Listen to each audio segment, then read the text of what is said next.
Hello, everyone, and welcome to the Essential Libertarians, giving you the tools you need for self-governance. I'm joined by my amazing co-host, Daniel Beatro, once again. Daniel, what is up? You know, we got Omicron.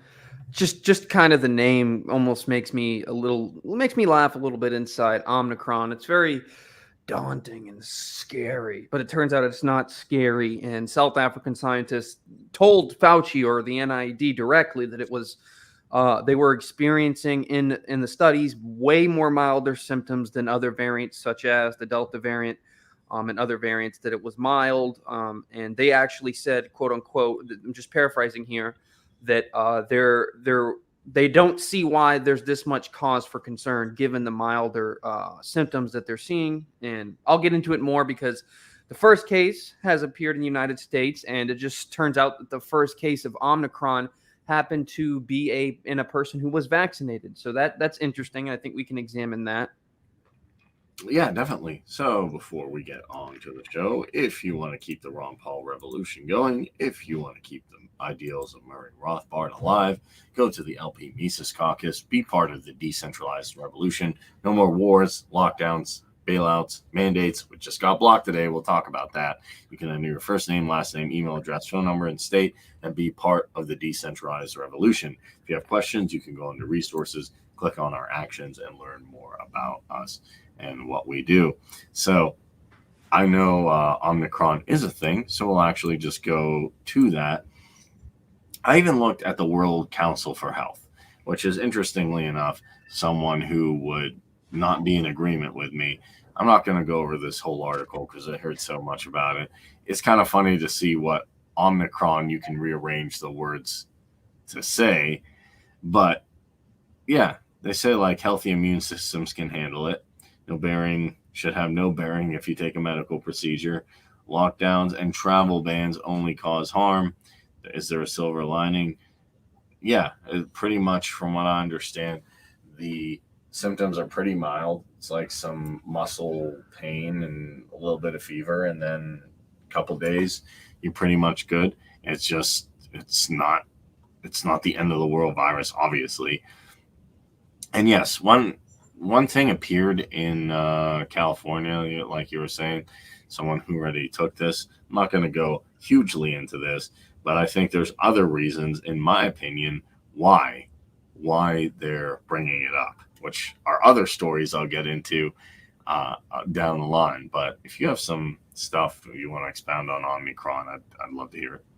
So one thing I'll say is, again, the South African scientist explicitly said and told different scientists from the NIAID and the CDC that this variant was, from everything they saw, from all the data they extrapolated, was much milder, right?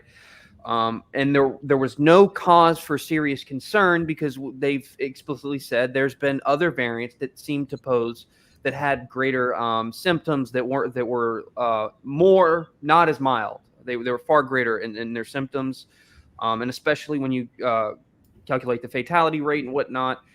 And on top of that, it is very interesting. As I said before, the first case of Omicron was in a vaccinated person in California. Now you say, why is that interesting? Other than obviously they're vaccinated and there's the whole narrative around you should get vaccinated. But if you get vaccinated, you can still get the virus. Your chance of dying from the virus itself dramatically decreases. So you could say that's good. But one thing that's interesting, and Joe Rogan pulled this up on one of his podcasts a while ago, within the last month or two, a study from I believe it was the NIH, could be wrong. It was a study. I know it was on PubChem. It was a legitimate study that talked about vaccines and immunization, which is a word we don't use anymore. But immunization and vaccines, the fact that when you get vaccinated, when a large portion of the population gets vaccinated, that certain viruses can mutate among the vaccinated people at a higher rate, and that they can basically not only spread the virus among themselves, but it can mutate because of the changing of the spike protein and the chemical reaction that goes on in your body through the RNA sequence. It doesn't mean that it's going to be like much more deadly. It just means that they've seen, and data has suggested, which is why there's been multiple studies on this, that mutations can occur among a highly vaccinated population, and it can literally mutate the virus itself from the immunization in the RNA sequence to basically create new viruses. Doesn't mean they're necessarily more deadly. In fact, most of the time they're not. So what we're seeing is a lot more of these variants. And what we're also seeing among these variants is every person who gets these variants tend to be vaccinated people. Now, one of the things that was very interesting, and you can go ahead and find this on the internet, someone recently FOIA'd the NIH and the CDC asking about data among people who are unvaccinated and how many times they got the virus. And the CDC had to say, because it was a FOIA request, that they have zero data on unvaccinated people ever getting the virus twice. Zero. No data. None at all. So, and they have no data on anyone getting the virus twice when it comes to variants. Only vaccinated people. They only have data on vaccinated people getting any of these variants. And another thing I'll say about these variants that makes it just really, really hard to look at, and I think it's almost done intentionally, is that when you're talking about these variants, and maybe they changed it, right? Because I haven't looked into this for about a little over 30 days. But every time you look at the variants and you want to get a sort of calculation of how many people are getting these variants, you start to see that all you're going to find is a percentage, right? At one point, it was like over 90% of all new cases are from the Delta variant. That was a while ago. And I started to look for numbers. I was like, okay, I want to see how many people have tested for this variant. Nowhere to be found. There is absolutely no data on the testing for these variants.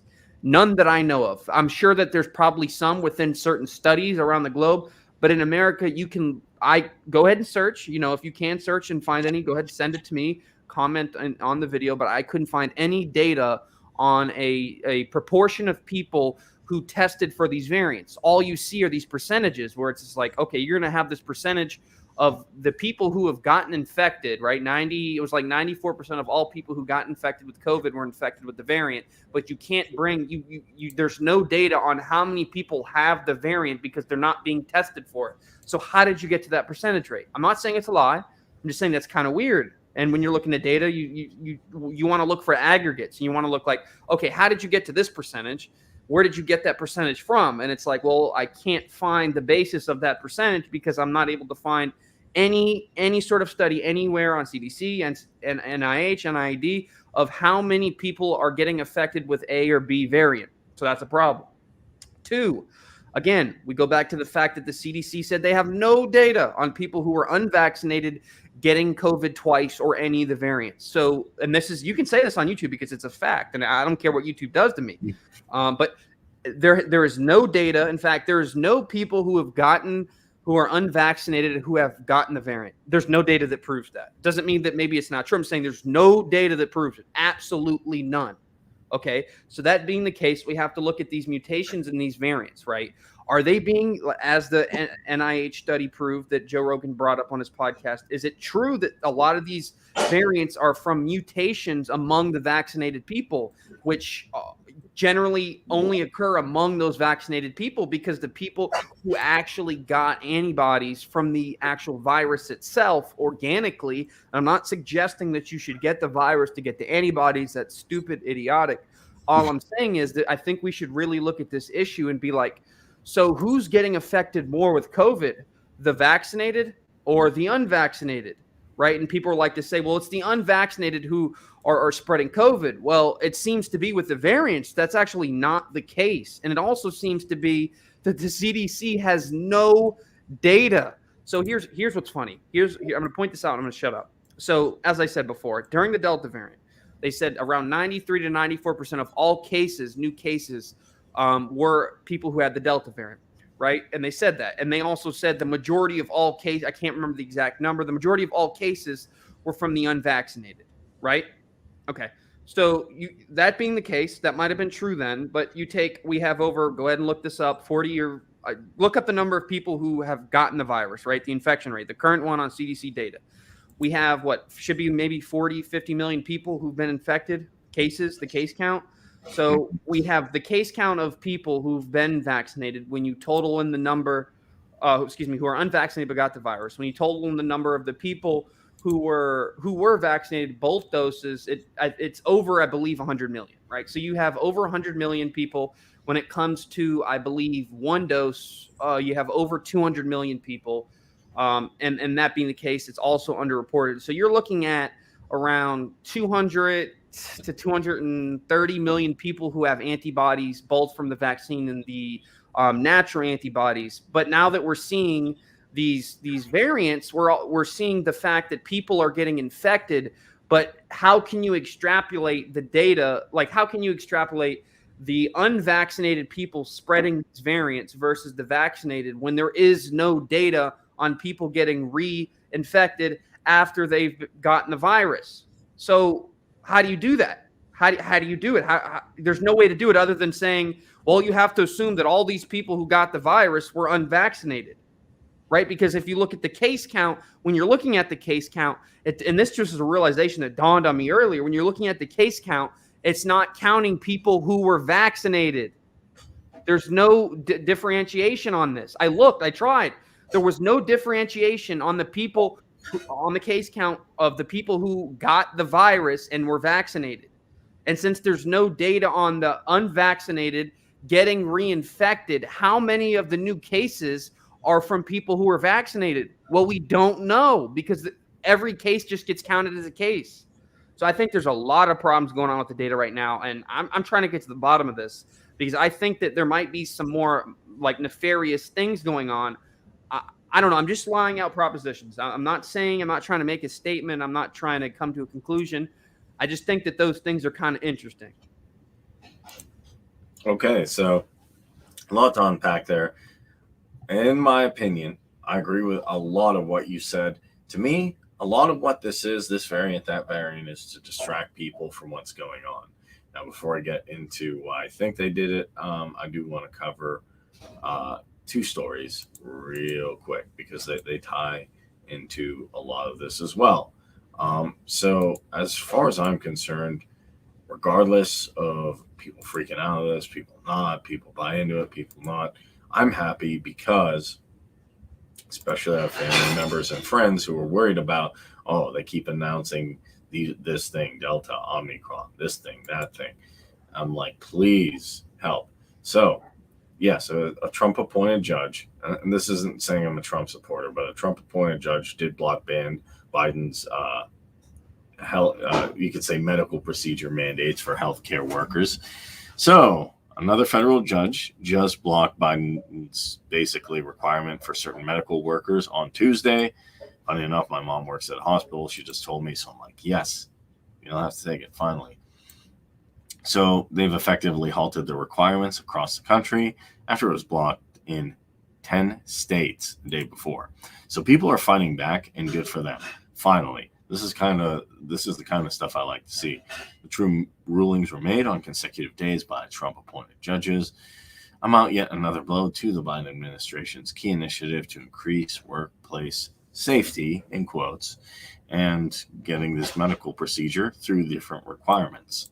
The administration actually pushed this mandate for all healthcare workers and facilities that receive funding for Medicare and Medicaid in early November through the Centers for Medicare and Medicaid, CMS. It was estimated to apply to 1.7 million workers, 76,000 facilities in the country. So the nice thing is, the judge's name is Matthew T. Shelp. It's nice that he blocked this because this was going to affect a lot of people. A lot of people were either caving in or freaking out or saying they had to do it. I like that he kind of questioned it and said whether there was enough data about, transmissibility, whether like things, really added up. So it's good that people are questioning this, especially federal judges, even though I'm not a fan of the federal government in any capacity. I make that very clear. I'm glad to see, it's kind of ironic. It's kind of, does the government do things I like? Most of the time, almost all of the time, 95% of the time, I'd say no. There's a very slight part where they do something I like, and this is something I like. The requirement to get this medical procedure for healthcare workers addresses the risk of people who haven't got it. That's what they're saying. And they said in a statement, staff in any healthcare setting who don't get this are posing a direct and indirect threat. That's why they want people to get it. And then in the ruling, basically, this judge said that no, that this isn't, one, there's not enough data on this.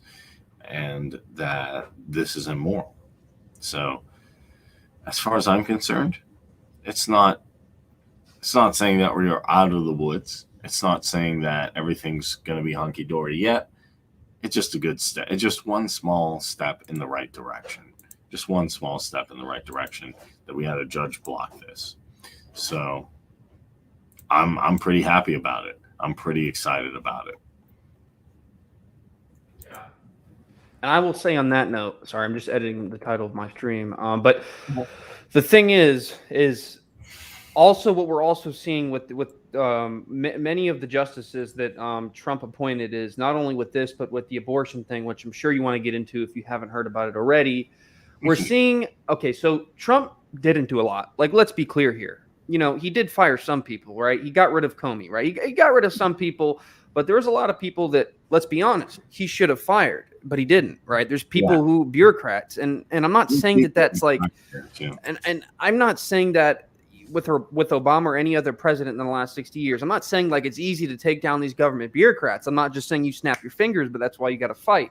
And I think on some ends, Trump fought a lot, and on some ends, he didn't fight as much. And the thing is one thing that he did do, which was a more of a long-term sort of thing that you're not going to see anything come of it instantly, right? It's not like something you're looking to get short-term prosperity for. It's something that's going to help the country down the line, which is the appointment of justices. And if I'm not mistaken, Trump appointed more justices than any president has in like 40 years, something around there, or maybe like 25 years.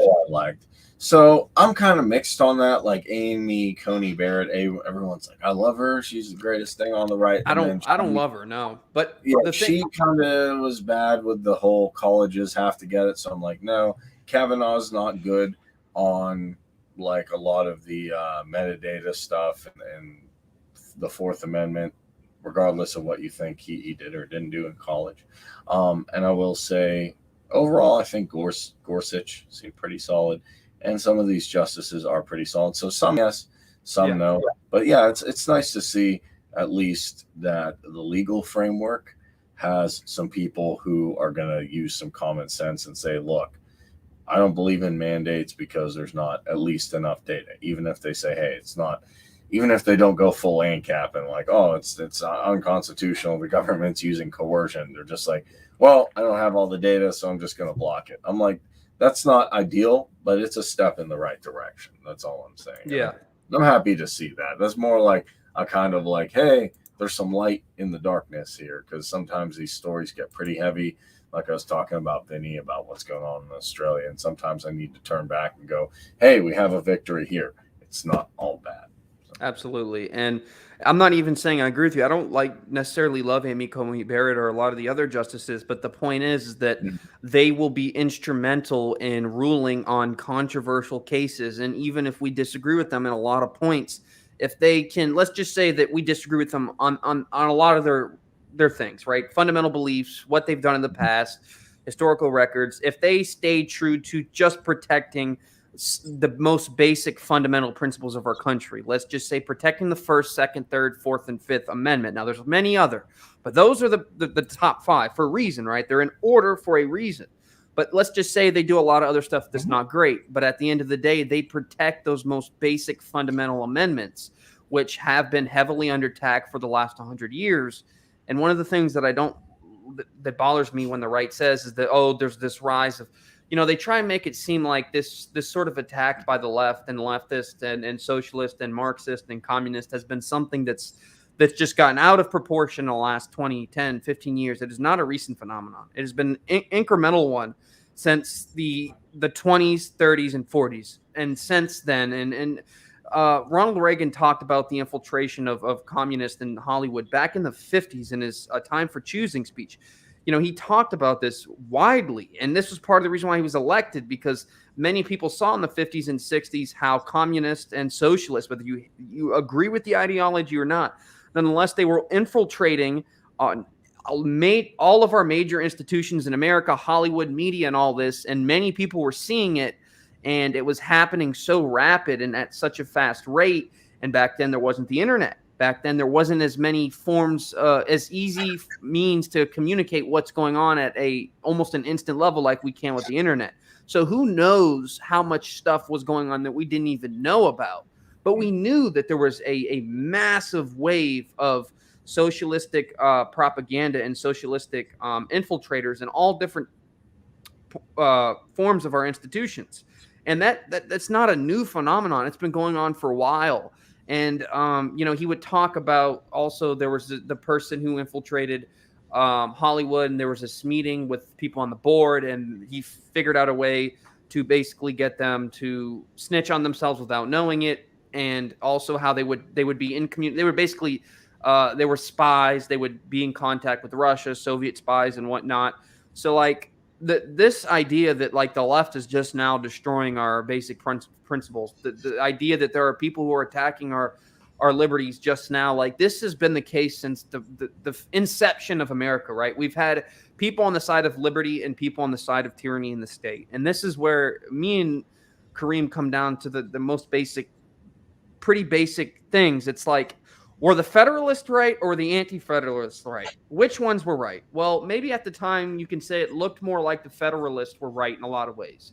And maybe for a while on it looked that way. But as time progressed and the federal government expanded its powers, as they took up a lot more authority, as they implemented much more agencies, which is, like, I would say, if I were to give a time frame for this, there has been these sort of things going on since pre-Civil War days. But as far as the federal government really, really overreaching, really, really going crazy, really, really expanding its power and authority, even beyond the U.S., and multicultural, multinational, right? It would be from around the 1880s on, right? When you see the rise, if you look from 1900 to 1960, do you know what agencies were incepted at that time? The OSS, the CIA, the FBI.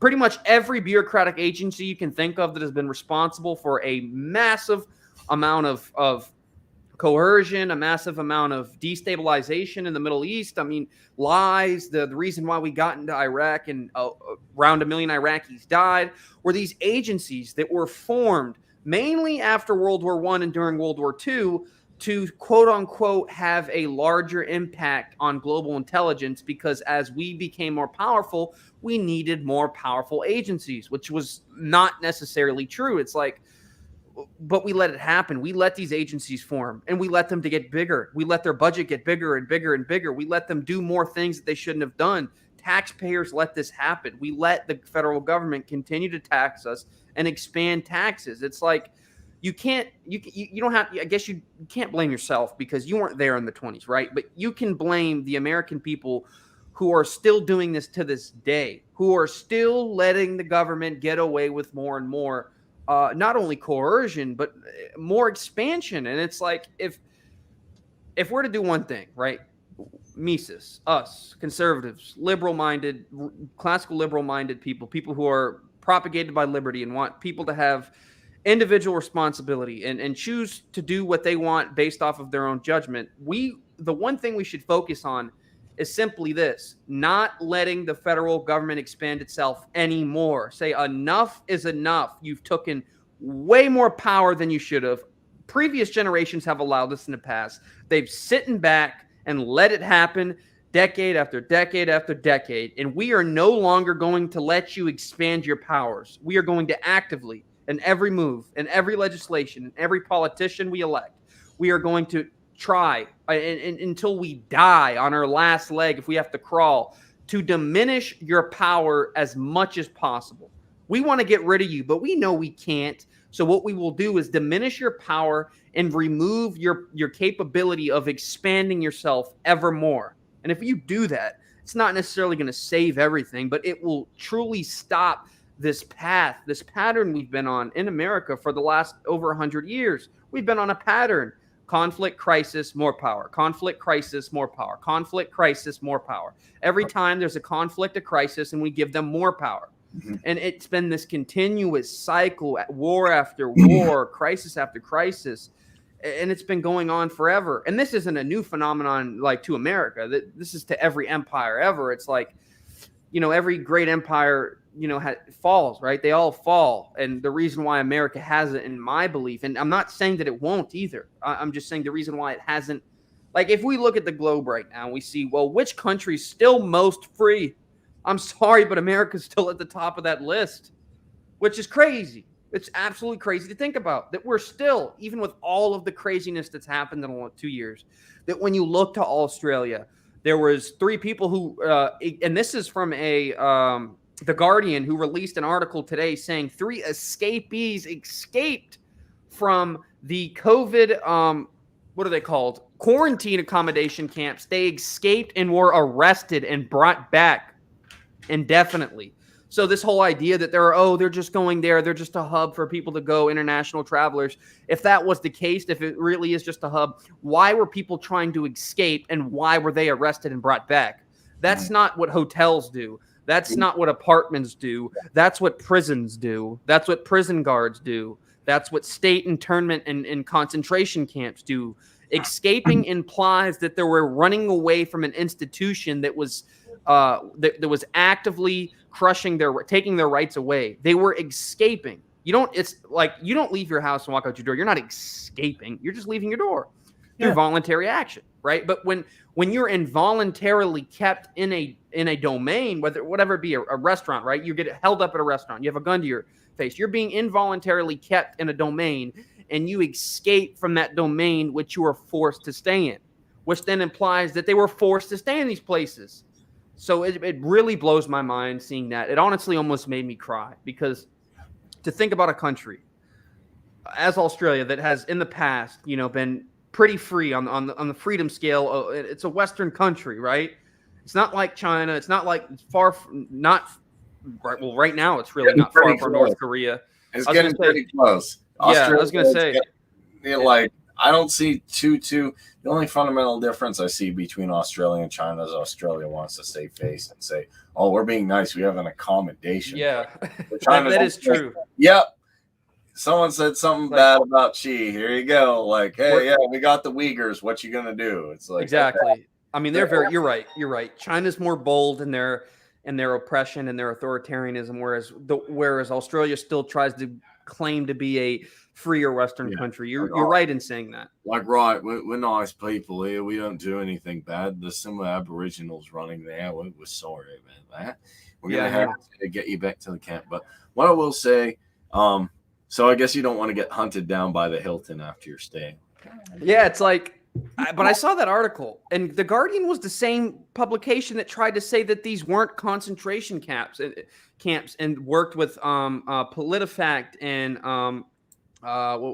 what's the other one? Snopes to sort of basically these aren't concentration camps. That's a false statement of fact. And it's like, okay, what's a concentration camp? What's it? What is it? I mean, it's a place where a concentrated specific portion of the population go. It's not just necessarily based on race. It's not just necessarily based on gender.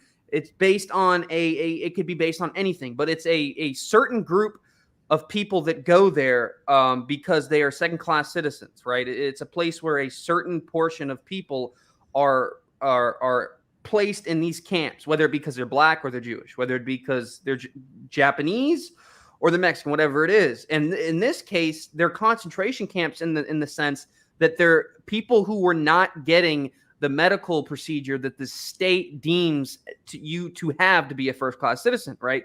Yes. Because now to get the medical procedure is not just to get a vaccine. It's not to get an immunization. It's to become a citizen in Australia. Yeah, it's to become a cognizant being now. And if you are not to get that medical procedure, you are no longer a citizen. You are deemed as less than the normative. You are deemed as second class, right?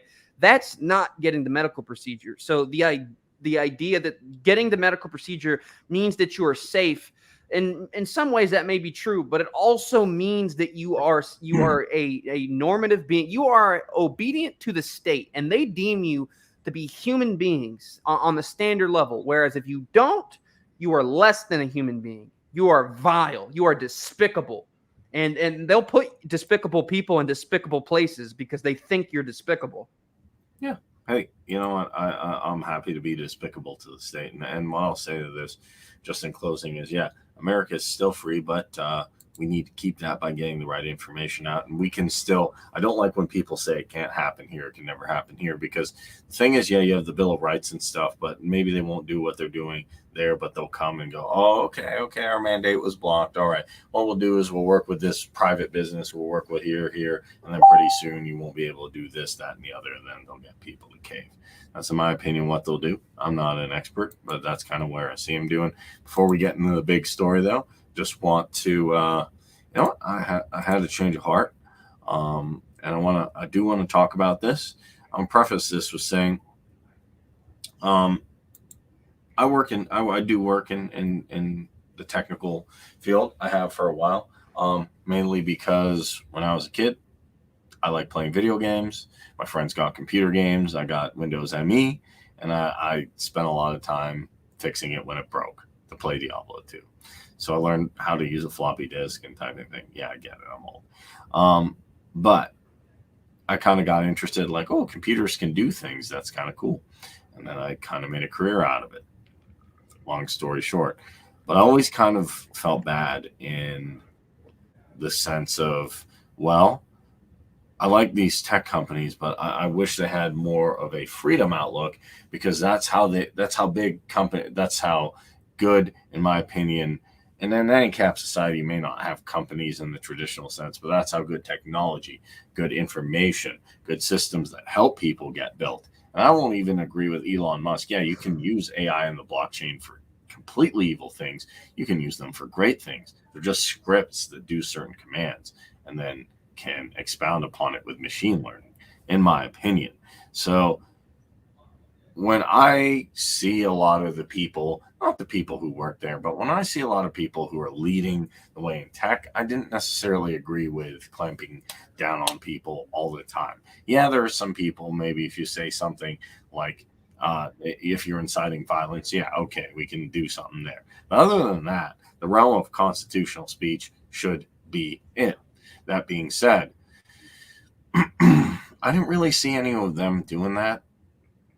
The one person I had a little bit of a feeling that was a little bit like, I built this company. I had some libertarian leanings, maybe some left leanings. And he said he wanted to work on Bitcoin. I'm like, that was kind of cool. Then I saw Tim Pool grilling him on Joe Rogan with like his SJW manager. And I'm like, he seems kind of upset. Like he kind of doesn't want to be here. He wants to say something, but his company's been taken over. Like all your base are belong to us, like that old Super Nintendo game. Like, hey, they're just on the screen. Like, hey, Jack, thanks for building Twitter. We're gonna Steve Jobs you now. Take it over, and we're gonna convert the culture into neoliberal. And he was probably sitting there thinking, I built this. I still care about it, even though the ship's going astray. Can I bring it back? I don't think he was able to bring it back.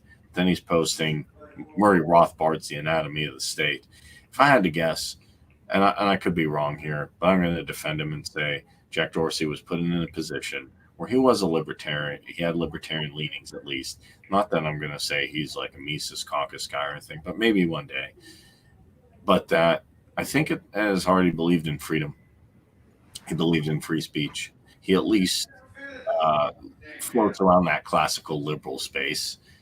And he tried to bring his company back, and they took him out of it. And I don't think he's a bad guy, and I'd like to see what he does next. And if he ever sees this, I do want to talk to him. I do want to really, outside of his corporate talking points, see what he believes. Because even when Veritas was exposing him, I looked at that video and it's like, hey, look, we can see the divide in the country. We can see it on Twitter very well. And some of the things he said I don't agree with, but I think he kind of gets it.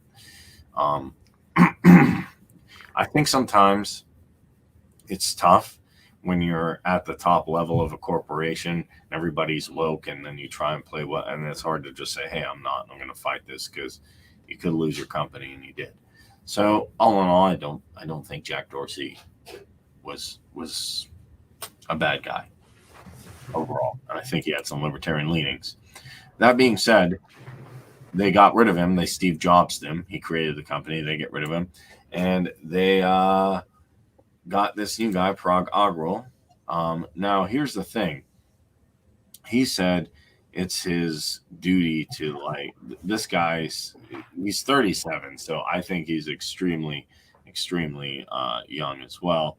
Jack Dorsey wasn't old, he was 45, but basically he posted and said there would be a new policy banning the sharing of private media, which drew intermediate fire from both the left and the right. And I kind of had a feeling, because whoever is pulling the strings behind Twitter, and people have said it's China, it's Pelosi, I don't know that for a fact, but there are people who definitely want all tech media and all, like, don't talk about anything. Yeah. And this is a tweet from him. So just if you want to get an idea of who he is, this is from the new CEO. Yeah. If they are not going to make a distinction between Muslims and extremists, then why should I distinguish between white people and racists? That's what we're talking about here. Yeah, it's kind of like Twitter will remove some private media to combine online abuse. Now, to me, this is all like the elites have got good with semantics. Oh, we're not getting rid of your posts, you see. We're just banning private media to avoid online abuse. What does that mean? And they give these vague, nice sounding, like, oh, I just want to help you out, so I'm going to block everything you do. I'm going to be your parent. And and we'll have to see what happens here. But I just kind of want to say that about Dorsey. Now, people say, why do you want to talk to him so bad? I even talked to people who were like, still like, okay, they still feel like Q had some good things to say. And I even said, you know what? I'll take you on this. Maybe Q had a couple good things, but at least acknowledge that maybe Jack Dorsey isn't completely bad, because this guy, in my opinion, is going to keep blocking and blocking and blocking people.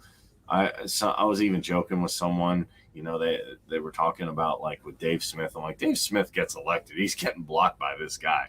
This guy is not good. This guy's going to come, in my opinion, for all the libertarians or anyone with any libertarian view. I think it's going to be like Facebook, in my opinion. I mean, really, I hope Twitter explodes. I mean, obviously, being a bit facetious, but Twitter, the only thing I see Twitter as anywhere coherent for is that it's very useful for the sharing and the sharing of news, information, of media from citizen journalists to get almost instantaneously to the public eye without a middleman, right? So it's a great source for citizen journalists and all journalists who don't work for big corporation, independent journalists. Like, say you're on the scene, say you're Veritas, which this seems to be really who's it's really going to affect is Veritas, because when you look at what they do, that's pretty much all they do is, that's why I say they're one of the most objective news things, because they don't even twist stories. All they do is take videos of what goes on with leaked sources, with whistleblowers, and sometimes they blur their face, sometimes they don't, and then just post the video. It's just the video of people saying what it is, and that's the news. That's what they do, right? So this seems like it's going to sort of almost demonstrably affect them. And it's really going to affect a lot of citizen journalism. Now, CNN and all that stuff, they're going to be okay, because we've seen this with the changing of their rules over the last 4 or 5 years, that although they changed the rules, there's still an unequal application of the consequences to those rules, right? You have Antifa saying, we're going to burn things down, we're going to blow it up. They can say that. Many of the accounts stay online. You said that something about January 6th, you get banned. You say learn to code, you get banned. And when Jack went on, wasn't offensive. Like, I get it's like a derogatory term, like when you don't have skills, but like, yeah. Milo, when Milo got banned, he was being sarcastic in his joke, but I'm not even getting on that. But when Jack went on Rogan back in 2019 with Tim Pool, and it was Vijaya and Jack Dorsey, and they were sort of grilled by Tim. Tim did a great job on that. Check that out. But one thing that I noticed is that I'm very good at reading people from a sort of analytical, psychological perspective. Like, how were they? It seemed to me that Jack was like, listen, we have this policy, but I don't even like it. Mm-hmm. We have this policy, I don't even agree with it. but this is the policy, and I'm going to bring my policy maker, my moderator, my executive head of the moderation team at Twitter, and she's going to do the speaking. And you could just see that Jack didn't even agree with what he was saying. Yeah. You could see that he had this face of almost disgust, like he knew exactly what was going on. He understood what Tim said, and it was obvious. He wasn't like arrogant and like, oh, this is what we're going to do. When Vijay, on the other hand, was she was much more condescending, much more arrogant. You could get that tone from her. And Jack, founder of Twitter, which originally was, I think, I'm not sure. Yeah, it was Jack who said this. Basically, he thought of, while riding in a taxi, if people could make tweets in taxis, and then it goes to all the taxis and they can get it instantly. That was like the sort of inception of Twitter. And it was supposed to be a decentralized way of communicating. And Jack, of course, made Square, of course, Cash App, which we all use, which are supposed to be decentralized way of sending money, unlike PayPal, which has a lot of issues of hacking, discrepancies, working with the federal government, data usage, metadata, right? So Jack has always been on the side of sort of decentralization and more libertarian-esque views. And what he said about hyperinflation, he's worked with many of the Bitcoin developers to work with Bitcoin and Ethereum as well. So, I mean, this guy is not like a leftist, but it's obvious that he created this massive company. He had no idea that it would get to this level and this scale where they are a global company.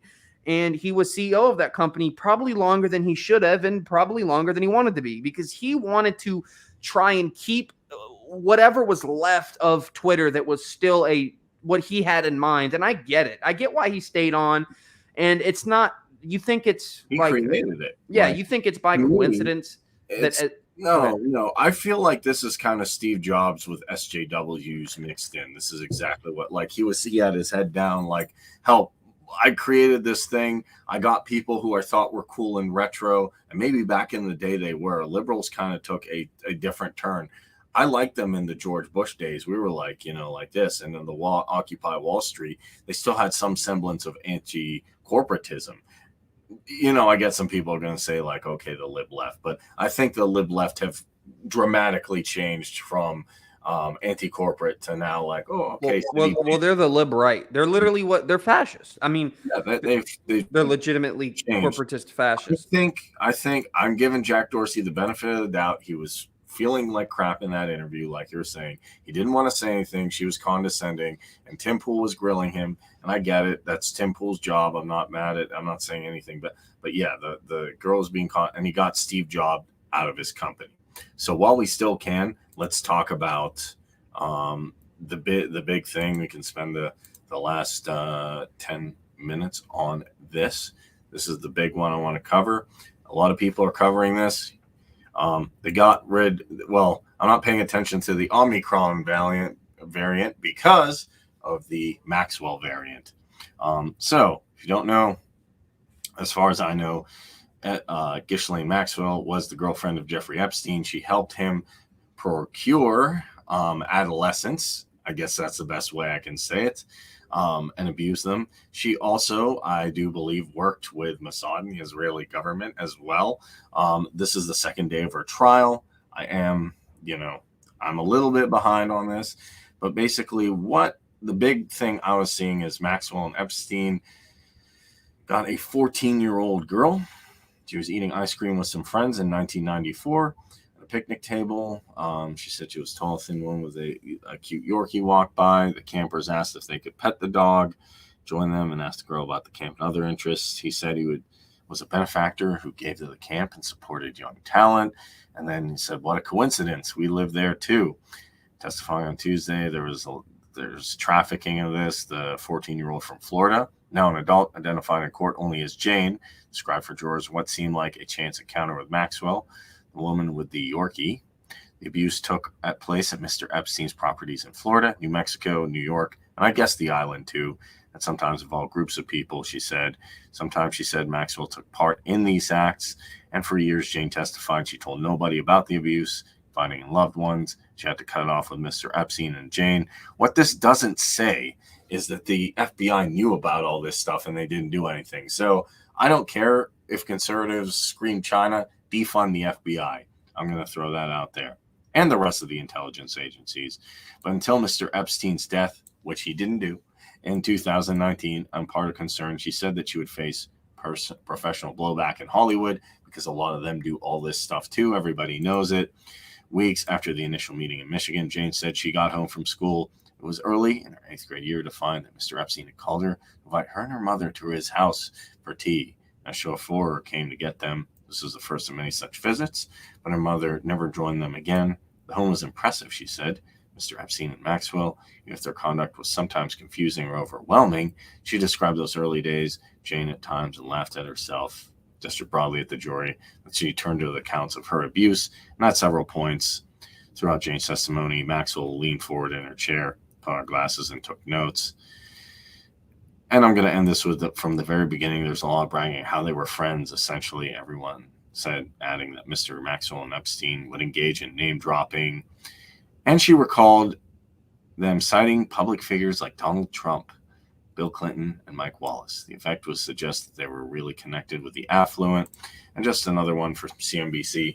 A lot of people go after Trump because he said something mean, because he did something, because he I wish her well.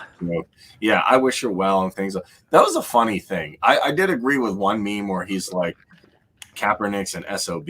Look, I stand for the flag, but like whatever. If I don't agree with any of Kaepernick's views, but if you, I'm not hung up if someone stands or kneels, to be fair, because that's in the First Amendment. But when he's like, yeah, I wish Ghislane Maxell well, I'm like, what? She's way worse than anything, any whatever I can think of. Yeah. And apparently, I don't know how much Trump was involved, but this is not looking good for any of Bill Clinton, Trump, as far as I'm concerned.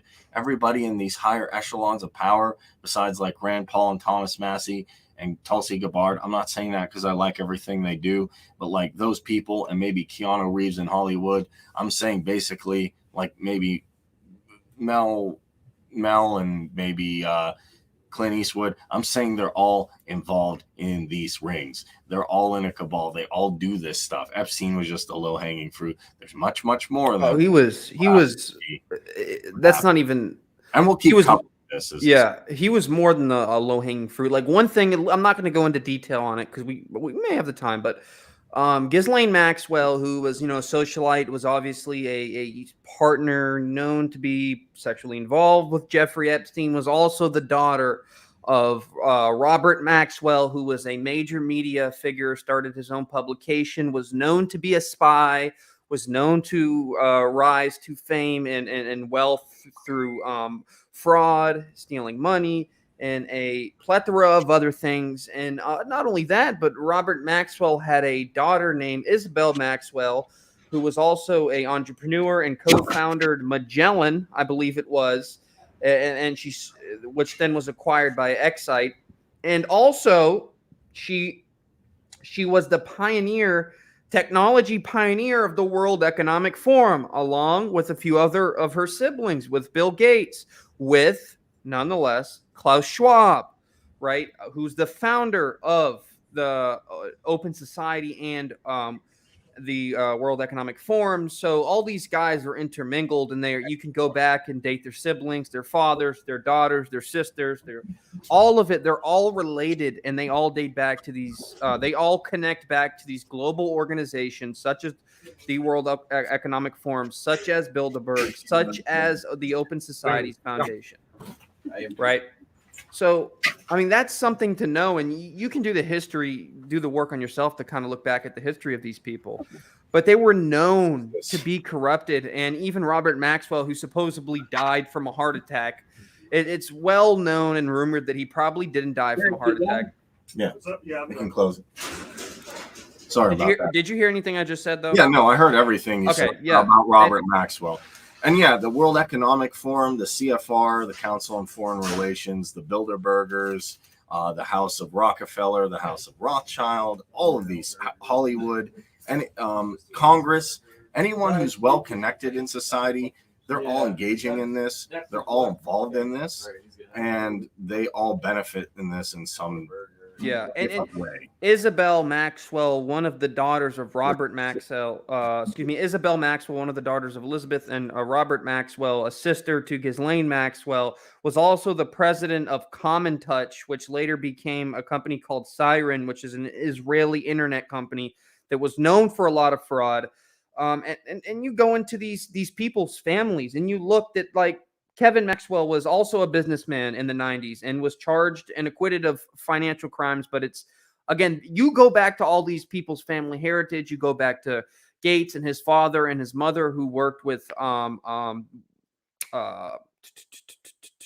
Planned Parenthood and had some pretty interesting quotes. And the fact that you go back and all you see is corruption, crime, financial crime, fraud, like, and it's been that way for their whole family tree. Like, they're all intermingled with each other. And then you go and you look at the royal side of things. There's a lot of incest. There's a lot of bad stuff, and it's all open. It's all there online. Go ahead and connect the dots for yourself. But it's obvious to me that Epstein was not the. I don't think he was the head guy, and I don't even think Ghislaine was.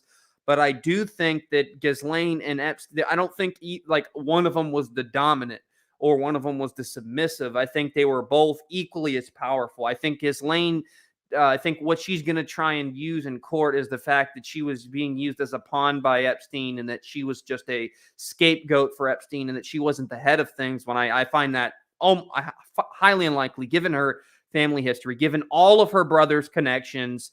Like, together, her whole family was worth way more than Epstein was worth. Way more. She had, on a global scale, way more power and way more wealth than Epstein. Epstein really sort of manipulated his way to wealth and fame by, working with Lex Wexner and taking billions of dollars from him and lying to get into a hedge fund a brokerage on Wall Street, literally lying the whole time, then saying he lied, and then they kept him on the brokerage firm. And he lied his way to wealth, whereas Ghislaine Maxwell, on the other hand, always had a history of wealth and power. So this is something that has been going on for years and years, and I think that if you have the right journalists who are going to be there, if you have people really investigating this, and I get why people are scared. I mean, I don't know if I would be. I mean, you don't want to be covering that type of stuff because people get killed themselves, and people tend to get hung by themselves, and it is sort of a very peculiar case. But I will say, I think a lot of details are going to come out. And about the 14-year-old there who testified and named Donald Trump, she did say that she was introduced, and I'm not defending Trump for saying, she did say that she was introduced to Trump at Mar-a-Lago by Epstein. Epstein and basically his gang of girls, Maxwell, had visited Mar-a-Lago, brought these girls with them, went into Mar-a-Lago, and they all shook hands. I'm not saying that means that he's not guilty or anything. I'm just saying that it's different than like, oh, Trump, I haven't seen any record of Trump even being on the island. Not saying he wasn't. It's very likely impossible. But I have not seen, we know that Bill Clinton was on 26 flights. It might come out that Trump was on maybe more flights. Who knows? But again, to Trump and to Clinton, I don't know if I want to give Clinton credit, but to a lot of people's credit, I think there's a lot of people here who I don't see any guilt to convict them of the knowing of the pedophilia thing. Some people, yes. Prince Andrew, yes. Bill Clinton, there's more knowledge. He got a massage from one of the underage girls. So there's knowledge on some of these people who they most likely knew, but also powerful people hang out with powerful people. And it's just like when you go to a party with your friends, you meet other friends and you shake hands. It doesn't mean that you're constantly engaged with that individual. There's probably so many people in Hollywood and in the political realm who probably met Jeffrey Epstein, took pictures with him, and blah, blah, blah. I mean, he was a famous socialite. So I'm trying to give some people the benefit of the doubt here and say, just because you took a picture with the guy, just because maybe someone shook hands with you, doesn't mean that you're implicated in the sex trafficking ring. That's all I want to do. And again, I'm not defending Trump. It very well could come out that he was equally as guilty as Clinton was, as Prince Andrew was. And if that is the case, I will instantaneously, fully denounce Trump, and I will not. I'm sorry, I will not. I mean, I just won't. Some people I know have told me, like, oh, they know Trump wasn't involved, and there's no way he was involved. And I'm like, listen, don't be so sure of that. Don't be so sure of that. Really, don't be so sure of that. And I get it, because he had a lot more wealth than Clinton at the time, and he could pretty much get any girl he wanted just on his own. He didn't need Epstein to get him girls, but it doesn't mean that he wasn't implicated at all in these crimes. I really think that a lot of stuff is going to come out, and I think it's going to be interesting. And I think there's a reason why the judge ruled that the case contains too sensitive and impure details for the public to know. Well, okay. Let me comment on that, because here's the thing: the judge is saying that so you don't know who did what. They don't. They want to hide this. They're saying this is too sensitive. The Omicron value, everything. Like, the elite do not want you to know what they're doing. And now we have the internet. They want to say, don't look at it. Don't look at it, because they don't want to get in trouble. Do you see the CTO of Walmart resigned? That's what I was looking for, that screenshot where it was like the CEO of Twitter, Walmart, and GM, I think, all resigned on that. Oddly enough, just ironically enough, on the first day of trial, which is weird. Yeah. So two main things to me. They don't want you to see what's going on here. That's why the mainstream media will never report on it, because their buddies are all involved. Second big thing is all these people in power do evil things because they have the reins like this. If you didn't give them this power, I'm not going to say they wouldn't be psychopathic, but they wouldn't be able to do this at this extent. See, Joseph Rosenbaum was taken out by Kyle like that, and he's pretty crazy. He's doing the same thing, but like, he's very small fish. Epstein's not a huge fish either, but like he's going down. But there's still people way higher in upper echelons who are doing evil things, and people need to realize that. And I think this is a good argument for libertarianism. As bad as all your libertarian candidates are, they never took a picture with this guy. Maybe that's a good point.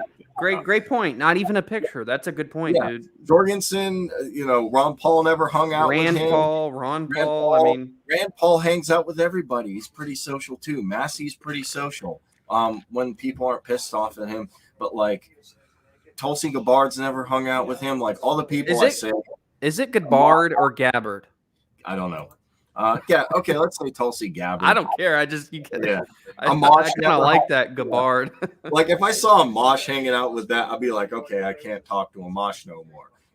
Dave Smith isn't, like, no libertarian candidate has hung out. It's all like Republicans and Democrats doing this. Well, Bill was there. Well, Trump was there. Well, Bill was there. Maybe both your parties are garbage. Maybe that. Maybe just think maybe both your parties are garbage. Yeah, there's good people here and there. I like Ro Khanna trying to stop Yemen.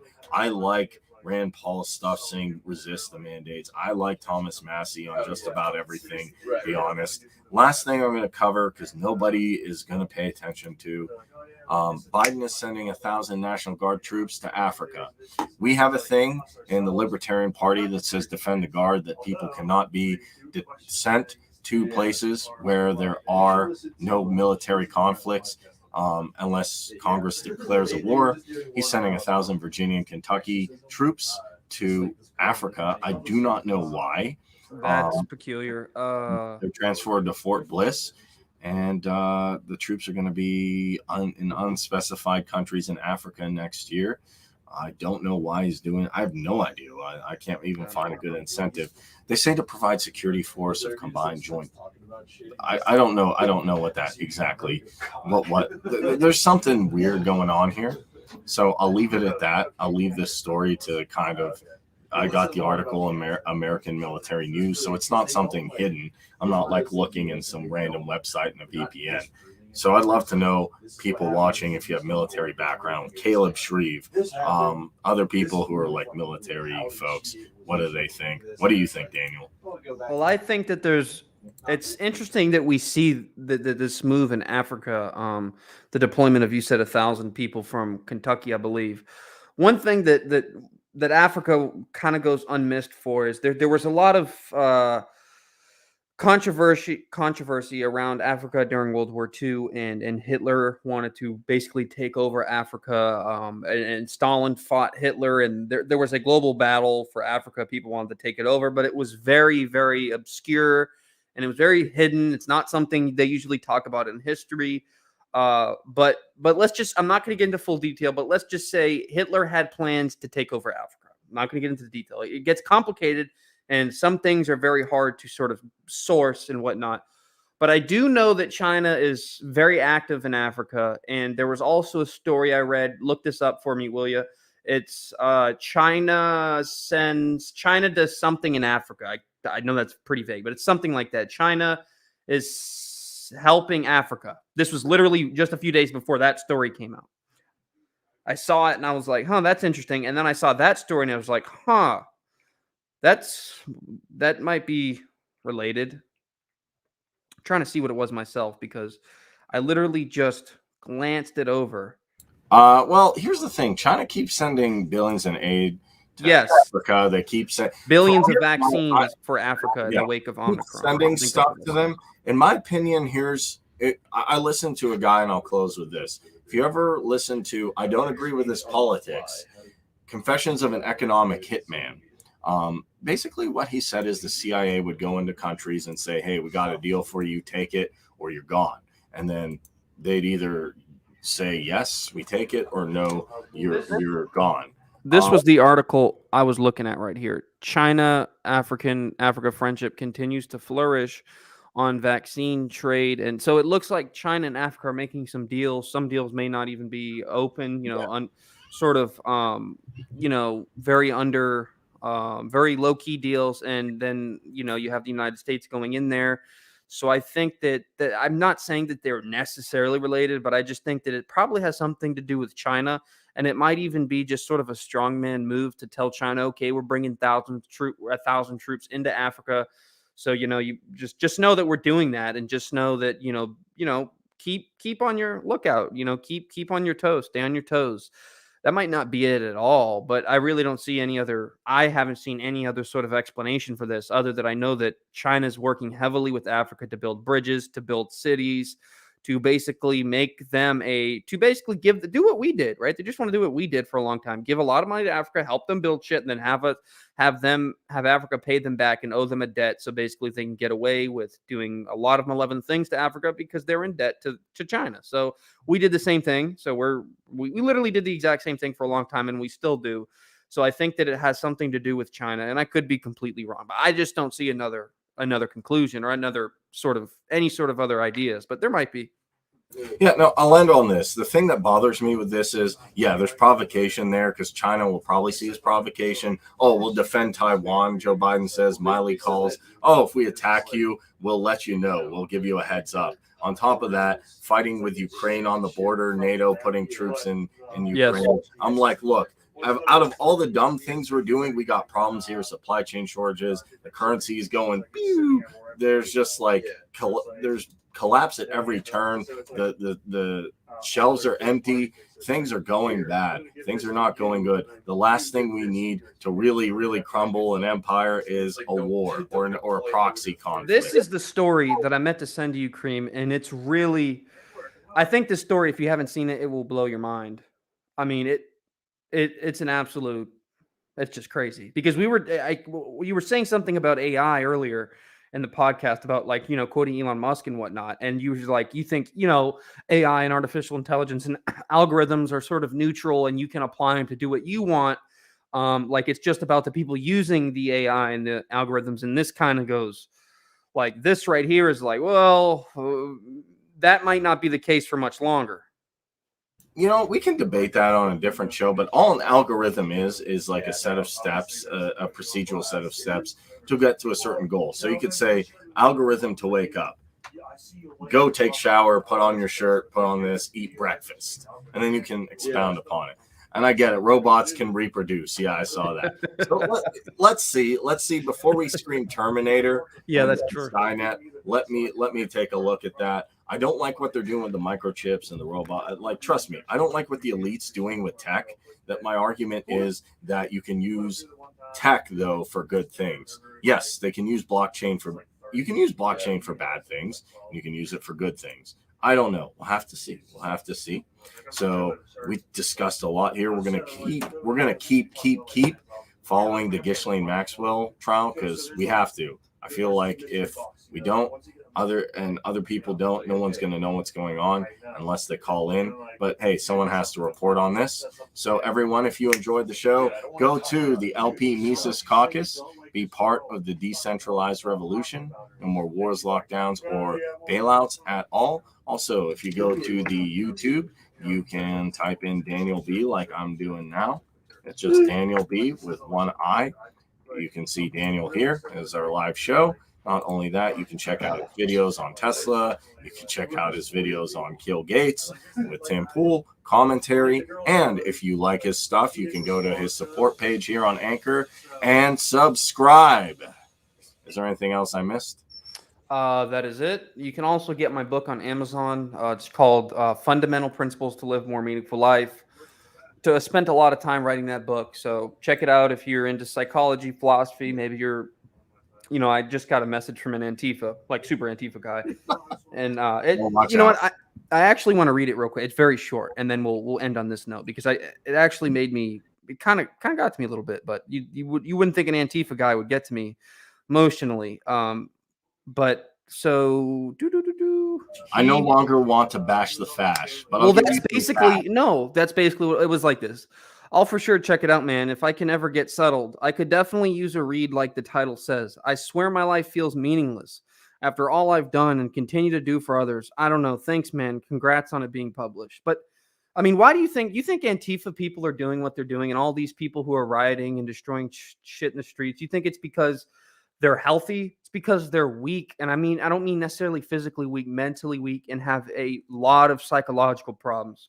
So I wrote this book to help out people with those problems, to help out people like Antifa, through psychology and through meaning and through philosophy, to unite people among meaning, just as Jordan Peterson is trying to do, because it's a really universal truth, right? If people on the left become more meaningful and they strive towards meaning and not desire and impulsiveness and destructions, and they actually have something to live for other than let's just destroy what's next to us and let's just say these words that don't mean anything. It's like when people think that they have 30 different genders in one day, like you can laugh at that and you can say, well, they're crazy and this is ludicrous. And Ben Shapiro can hit them with the rationalistic argument and be like, well, blah, blah, blah, that's not true, and do what he's going to do, of course. But at the end of the day, Ben Shapiro doing that still sort of, that actually only makes it worse because these people have psychological and mental illnesses, and you can laugh at it, but it's true. And it's going to continue to get worse, especially as conservatives make fun of them more. Yeah, whether it's like a reasonable thing, whether they have 20 genders, whether you believe that's true or not, it doesn't really matter. They're going to get worse there was a time when the left and the right had rational things. And it wasn't that long ago that in the Iraq War, the left had good points on what George Bush was doing is wrong. And the left and the right can come back if the left finds more meaning again, like Jordan Peterson says.